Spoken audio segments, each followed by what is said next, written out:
European বড় ক্লাবগুলোর কাছ থেকে প্রস্তাব পেয়ে মধ্যপ্রাচ্যের দেশ সৌদি আরবের ক্লাব আল হিলালে যোগ দেন Neymar junior.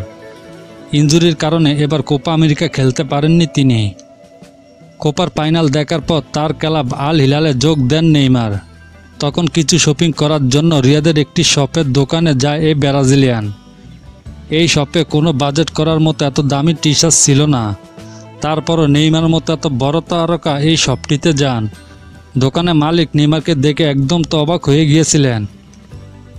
Social media viral হওয়া এই ভিডিওতে দেখা যায় শপটিতে গিয়ে দুটো টি শার্ট কিনেন নেইমার, যার বাজার মূল্য ছিল মাত্র 4,000 টাকা। নেইমার ভক্তরা দেখে রীতিমতো তো অবাক হয়ে গিয়েছেন। নেইমারকে দেখে অনেক নেইমার ভক্ত শপটির সামনে ভিড় জমান। এক পর্যায়ে দোকানের মালিক হিমশিম খেতে হয় তাদের দেখে।